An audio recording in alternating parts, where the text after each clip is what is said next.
Okay, so you want to own a grocery store. You're picturing something simple. Buy the building, stock the shelves, sell milk and bread and cereal at a small markup, and let volume do the rest. Simple businesses build boring fortunes. That's the pitch. Here's what nobody tells you before you sign anything. The milk isn't the business. The bread isn't the business. Somewhere between the loading dock and the checkout line, the profit engine of a grocery store stops looking anything like groceries.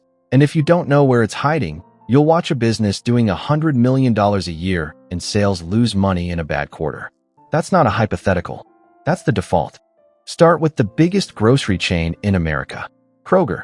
Last fiscal year, Kroger did $147.12 billion in sales. Say that number slowly. $147 billion moving through checkout lines in a single year. Net income on that $147 billion. $2.67 billion.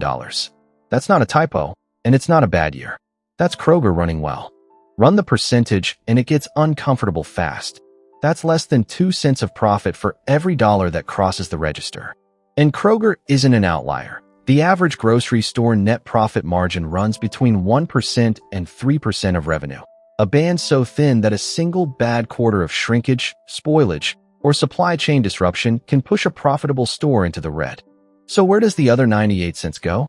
Mostly one place. Cost of goods sold typically consumes 70 to 75% of revenue before you even get to rent, labor, or utilities. You're not running a business with a profit problem. You're running a business with almost no margin for error, at massive scale, forever. A grocery store doesn't make money by selling groceries.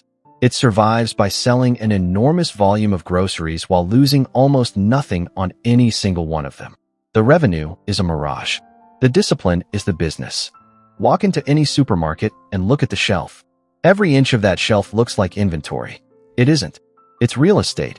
And somebody paid for it before a single can of soup got loaded on. It's called a slotting fee, and it's the least talked about revenue stream in the entire industry. A manufacturer wanting eye-level placement, an end cap, a spot near the register, pays for it. Slotting fees average around $1,500 per store per SKU, and a single new product launch across a 1,000-store chain can mean real money changing hands before the store has sold a single unit. The grocery store isn't choosing what to stock based purely on what you want to buy. It's choosing based on who paid for the privilege of being chosen. You walk in thinking you're a customer browsing a store selection. You're actually walking through a landlord's leased-out floor plan, and every brand fighting for your eye level already paid rent to be there. Now look at the other end of the shelf, the store's own brand. Kroger's Simple Truth. The unbranded stuff nobody advertises during football games. You'd assume that's the low-margin filler. It's the opposite. So, if you're the kind of person who wants the mechanics behind the businesses everyone else just walks past, that's exactly what this channel is built for. Hit subscribe before the next layer, because this is where it gets good. National brand gross margins typically hover in the 25 to 35% range for grocers. Private label margins can exceed 40%. Some retailers push it further. Private label margins regularly exceed 40%. Sometimes reaching 50% or higher for premium private label lines. The store controls the formulation, the packaging, the price.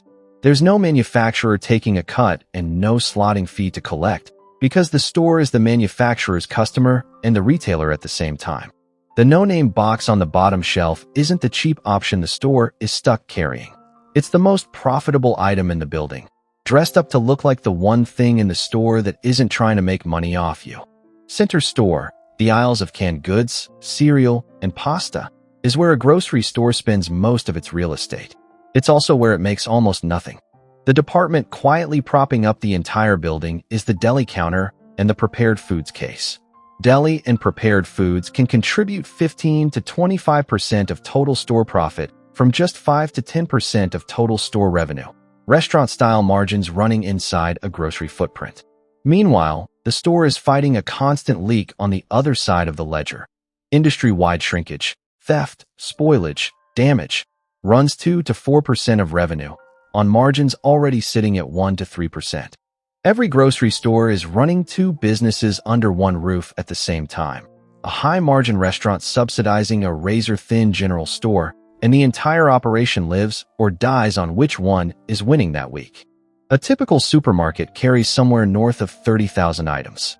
Aldi carries about 1,400 SKUs. Trader Joe's carries roughly 4,000, a fraction of the 50,000 SKUs in a typical grocery store. Both are wildly profitable. Neither is trying to be everything to everyone.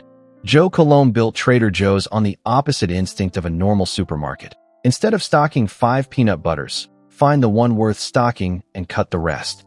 Theo and Carl Albrecht ran the same play at Aldi, at even greater extremes. Roughly 90% of what Aldi sells is Aldi's own brand. Fewer SKUs means faster turnover, simpler logistics, and dramatically less labor spent stocking, counting, and reordering 30,000 different things. The traditional supermarket wins by offering you everything. The discounter wins by refusing to. Both are profitable, but one of them got there by selling less, not more. There's a unit inside Kroger most shoppers have never heard of. It's called 84.51 degrees, named after the longitude of Kroger's headquarters in Cincinnati. Every swipe of a loyalty card feeds it.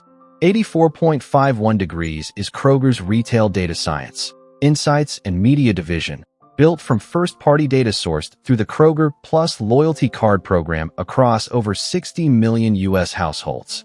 That data gets sold as insight to the same brands stocking Kroger's shelves and as targeted advertising space through Kroger's retail media arm. It's a second business, running silently inside the first one, with none of the margin problems of selling groceries. A grocery store looks like it's in the business of selling you food. Increasingly, it's in the business of selling what it learned about you while you bought it. So that's the real shape of a grocery store. Thin margins on the shelf, real profit hiding in the rent, the store brand, and the data trailing behind every purchase.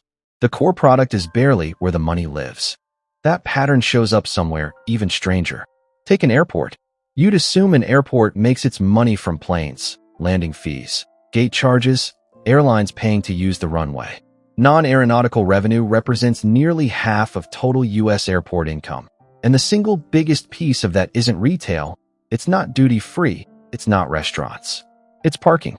Next video, we go inside the business that makes more money keeping your car in a lot than it does letting your plane take off. The economics of owning an airport.